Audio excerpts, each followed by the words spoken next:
தோற்பதற்கென்றே வந்திருக்கக்கூடியவர்கள் என்று எங்களை வாழ்த்திய எதிர்கட்சி அவர் அண்ணா அவருக்கும் மேடம் அவர்கள் எங்கள் அணியினர் அனைவருக்கும் என்னுடைய வணக்கத்தை தெரிவித்துக் கொள்கிறேன். ஐயா இங்கே சில வினாக்களை கொடுத்தார். அதுல சில பதில்களை சொல்ல வேண்டியது என்னுடைய கடமை. ஒன்று கேட்டாங்க, எங்கள் அணியை சேர்ந்த தலைவர் மாணவிகளை அழைத்து வராமல் பிள்ளைகளை அழைத்து வந்தார் என்று கேட்டார். நான் சொல்கிறேன், மாணவிகளை அழைத்திருந்தால் இந்த இடம் இந்த 10 போதாது, ஒரு பெரிய மாநாடா இருக்கும். ஆகவே அதை கருதி அம்மா அவர்கள் மாணவிகளுக்கு அழைத்து விடவில்லை. அதனால் தன் மக்களை மட்டும் அழைத்து வந்தார். அது ஒரு காரணம். மக்களும் மாணவர்களே அவங்களும் மாணவர்கள். அதாவது உண்மையுமே என்னுடைய மகள், நான் ஆசிரியர் இருந்தேன் கல்லூரியில, ஒரு நாள் போய் வகுப்பு எடுத்தேன். நான் அந்த கல்லூரி விட்டு போகும் பொழுது, அதனால நான் பெற்றோர் மட்டுமல்ல, நான் ஒரு ஆசிரியரும் கூட என் மகளுக்கு. ஐயா 300 கேள்வி கேட்டிருந்தாருங்க. அதாவதுங்க இன்னொரு, இங்க சற்று நேரம் முன்பு பாட்டு பாடிய மாணவி அவர்களை பற்றி சொல்லும் பொழுது ரொம்ப பெருமையா சொன்னார். ஐயா அவர்களே உங்களுதாங்க, இது என்னிடம் படித்த மாணவி, ஆஹா ஓஹோ அப்படிலாம் சொன்னீங்களே, அந்த பெருமையை சொல்லிவிட்டு எப்படி என்று நீங்கள் பெரிய சொல்லலாம்? நீங்கள் ஆசிரியராக இருந்துதானே இந்த பெருமை பெற்றீர்கள். இது ஆசிரியராக இருந்து பெருமை அடைந்தார். இதே சென்ற வாரம் ஐயா அவர்கள் ஒன்று சொன்னார். அதற்கு மருத்துவர் ஐயா சாட்சி. சென்ற ஞாயிற்றுக்கிழமை என்று தமிழ் அறிவி மணியன் ஐயா பற்றி ஒரு பேச்சு வந்தது. அப்பொழுது ஐயா அவர்கள் சொன்னார், நான் தமிழறிவி மணியினுடைய மாணவன், அவர்னால் தான் இன்று நான் இந்த தமிழ் புலமை பெற்றிருக்கிறேன். இப்படிலாம் நான் தம்பராமா இருந்தா பேசுறேன் அப்படின்னா தமிழறிவி மணியன் தான் அப்படின்னு சொன்னாரே, அது எந்த பேச்சுங்க ஐயா? ஆக உங்களுடைய வளர்ச்சிக்கு ஆசிரியர் தான் காரணமாக இருந்தார். அடுத்தது ஐயா ஒண்ணு சொன்னாங்க, ராமரை பத்தி சொன்னாங்க.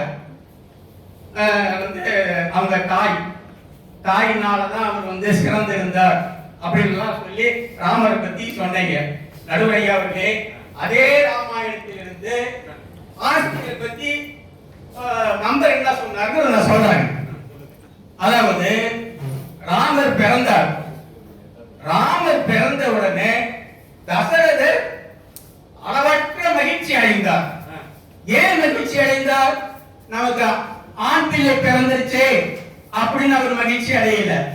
அவர் மகிழ்ச்சி அடைவதற்கு காரணம், வசிஷ்டர் வாழ்கின்ற காலத்தில் என் மகன் பிறந்தானே, அது வல்லவா எனக்கு பெருமை என்று தசரதன் பூரிப்படைந்தார். அதுதான் ஆசிரியர் மீது உள்ள அவருக்கு பற்று. அது மட்டுமல்ல, விஸ்வாமித்திரர் மிதிலைக்கு ராமர் கூட்டிட்டு போறார். மிதிலைக்கு கூட்டிட்டு போயிட்டு ஜனகர் கிட்ட ராமரை அறிமுகப்படுத்துறார். எப்படி அறிமுகப்படுத்துறார் என்றால், இவன் தசரதன் மகன் அப்படின்னு சொல்றார். அவருடைய ஜனகருடைய முகம் மாறுது. தசரதன் மகன்னா தசரதனுக்கு ஏகப்பட்ட மனைவி இருக்காங்களே அப்படின்னு சொல்லி அவர் முகம் மாறுது. உடனே அடுத்த வார்த்தை விஸ்வாமித்திரர் சொன்னார் பாருங்களேன், அங்கதான் நிக்கிற. என்ன சொன்னார் அப்படின்னா, தசரதருக்கு மகன்தான் ஒழிய இவனை வளர்த்தது, இவனை படிக்க வைத்தது, இவனுக்கு குருவாக இருந்தது எல்லாமே வசிக்க என்று சொன்னார். அப்படிப்பட்ட பெருமை ஆசிரியருக்கு தான் இருக்கு. ஆக இப்ப அடுத்ததுங்க, அந்த திருக்குறள்ல எல்லாத்தையும் பத்தி சொல்லுவாங்க. வள்ளுவர் சொல்லாத கருத்துக்களே கிடையாது. ஆசிரியர் பத்தி ஏதாவது சொல்லியிருக்காரா அப்படின்னா சொல்லியிருக்காரு. ஐயா நிறைய ஈன்ற குலத்தில் பெரிதவுக்கும் தன் மகனை அந்த குரல் சொன்னாங்க.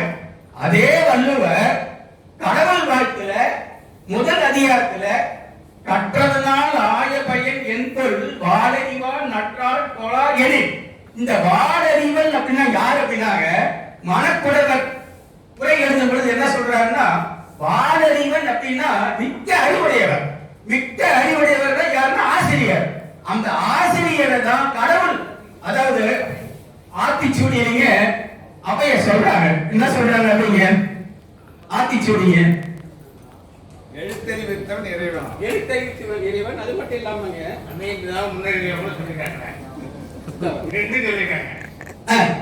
எழுத்தறிவித்தவன் இறைவன், மாதா பிதா குரு தெய்வம். நான் இங்க வந்துங்க மாதா பிதா குருவே தெய்வம். ஆமா, ஏன்னா வாடறிவன் அப்படிங்கிறத கடவுள் இறைவனுக்கு சொல்றாங்கன்னா அதனால ஆசிரியர் இறைவனுக்கு சமமா இருக்காரு அப்படி சொல்றாங்க. அதாவது அம்மா உணவு கொடுக்குறாங்க, நாங்க இல்லைன்னு சொல்லல. நல்லா பருப்பு சாதத்தை பிசைஞ்சு நெய் போட்டு ஊட்டி ஊட்டி அன்பை செலுத்தி வளர்த்துறாங்க. ஆனா அன்னை வந்து உணவு ஊட்டுறாங்க. ஆனா உணர்வை ஊட்டக்கூடியவர் ஆசிரியர்.